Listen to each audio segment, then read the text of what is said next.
Hi everyone. In this video, we are going to continue to see the 60s and 70s art and the postmodernism art. So you learned the abstract expressionism of the New York School, and the pop art in 60s and 70s in the previous video. In this video, we are going to see photorealism, minimalism, installation art, conceptual art, video art, and feminism in 60s and 70s. Also, we are going to see a brief postmodernism art. So let's see photorealism first of the 60s and 70s art.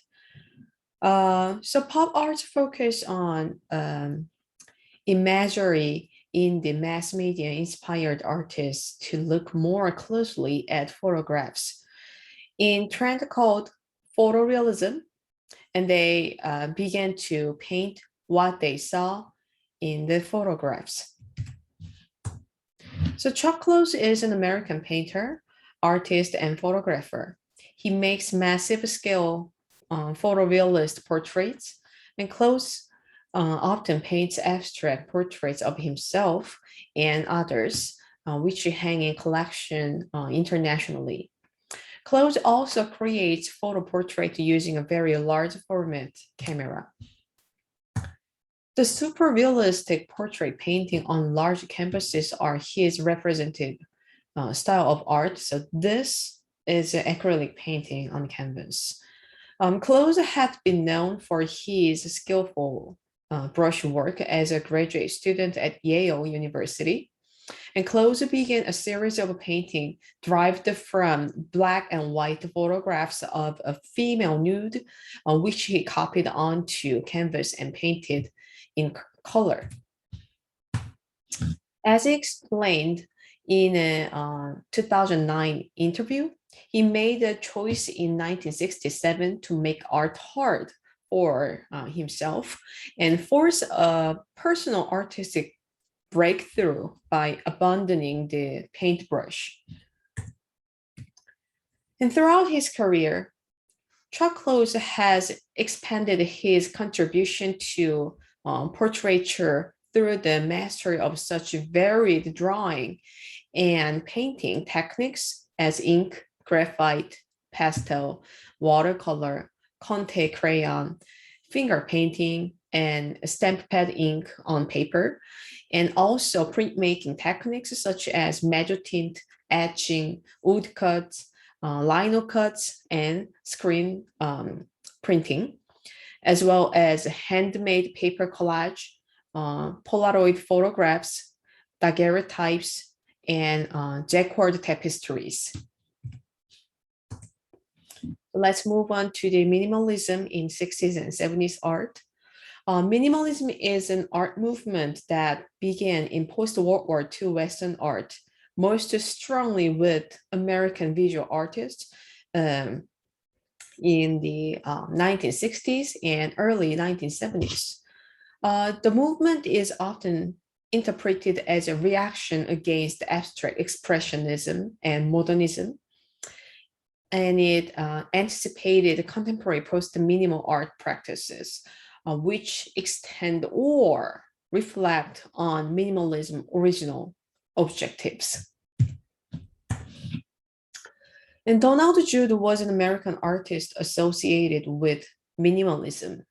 In his work, Judd sought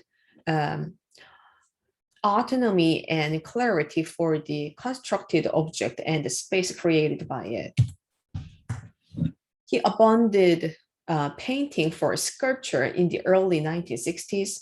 In his essay, Judd found a starting point for a new territory for American art and a simultaneous rejection of radical inherited European artistic values.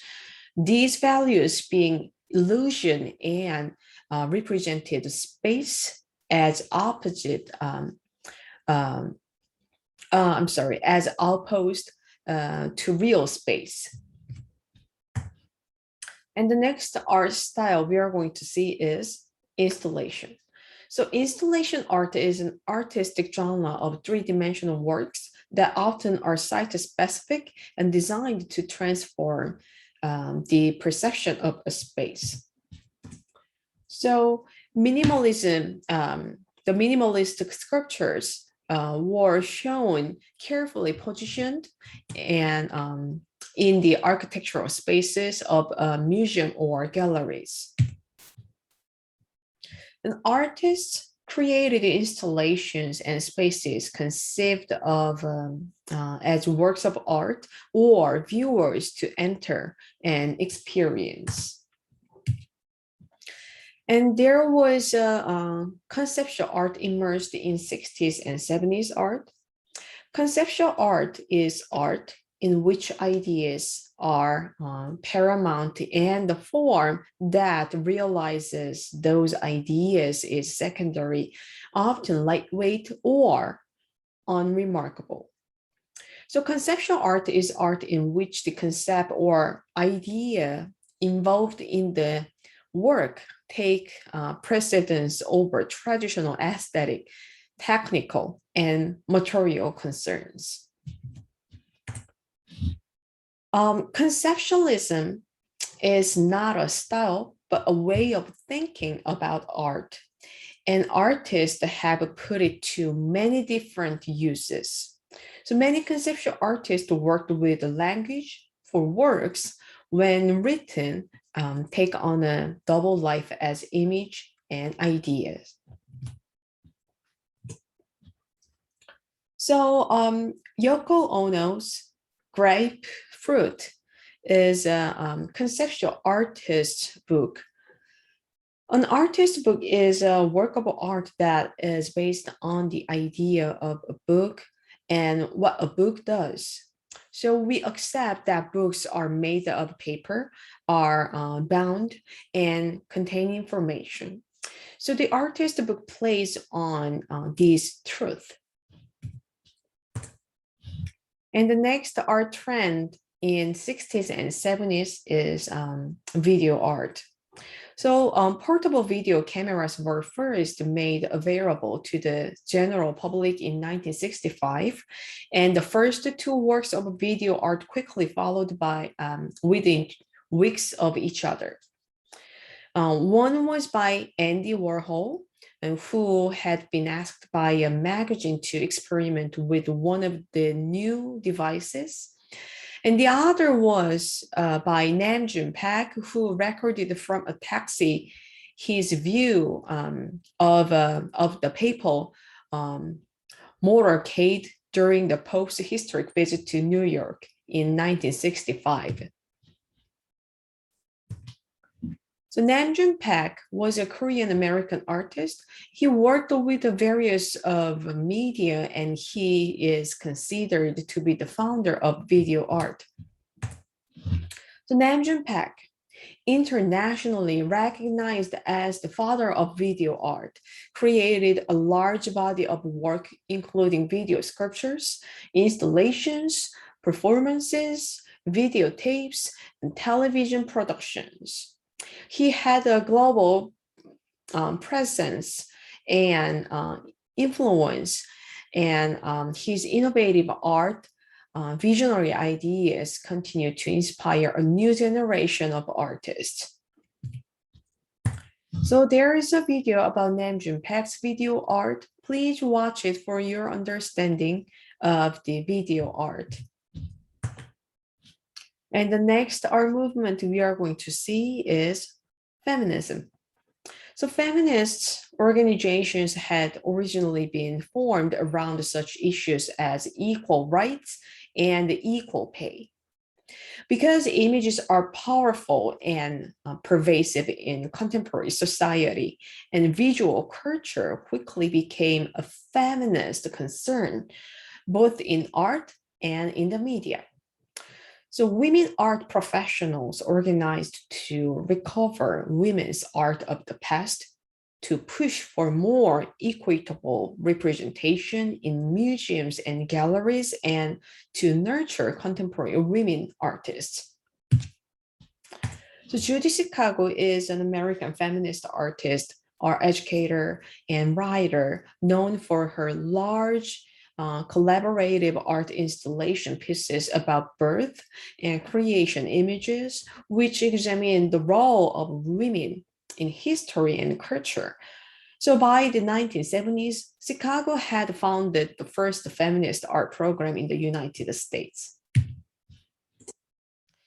Judy Chicago's dinner party is perhaps the most important work from this time. A collaborative work, the dinner party was executed with the help of hundreds of women and several men. Arranged around the triangle table are 39 place settings, each one created in honor of an influential woman, such as the Egyptian ruler Hatshepsut and the novelist Virginia Woolf. The names of an additional 999 women are written on the tile floor on the center of this work. So over the course of the 1970s, it became clear to many people the ideas about art that seemed to have been in place for much of the modern era were eroding, and that something different was taking their place.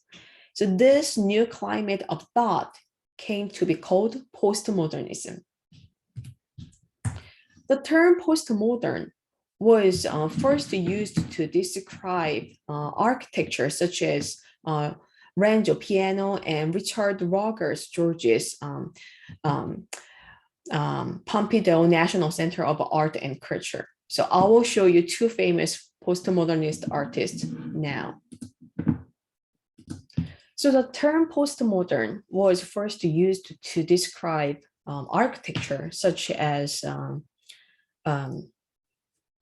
oh, I'm sorry. I just, repeated the same part.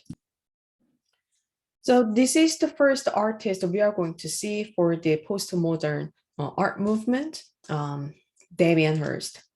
So Damien Steve Hirst is an English artist, entrepreneur, and art collector.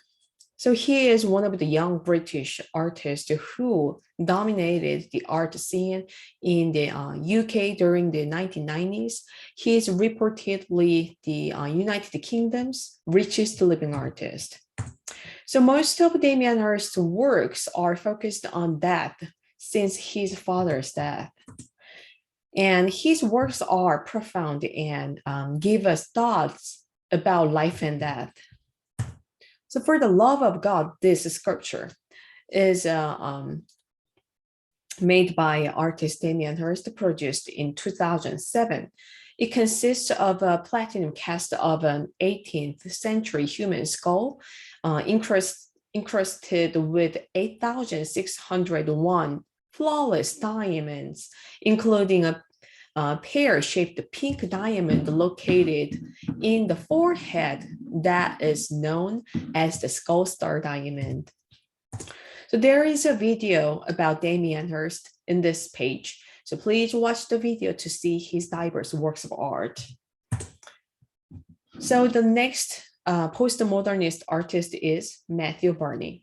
So Matthew Barney is an American contemporary artist and a director who works in the fields of sculpture, film, photography, and drawing, and whose works explore intertwining connections between geography, biography, biology, geology, and mythology, as well as themes of conflict and failure. Barney created 5 videos in series he titled the Cremaster Cycle, named for a muscle in the male reproductive system. The videos are filled with odd characters engaged in unusual behavior with no master plot or dialogue. Barney plays many of the characters. An overarching theme is creation, including human reproduction. In this photograph from Cremaster 4, the first video, Barney presents himself as a sailor the mythological creature who is part man, part goat. The character is inspired by a type of ram that lives on England's Isle of Man, where the film is set. So this is Matthew Barney's Crime Master Cycle trailer video. Please watch this video about life and death. So you can find the video links in this page. So this is the last chapter video of this course. So I hope you enjoy to see diverse postmodern and contemporary works of art through this chapter. Bye.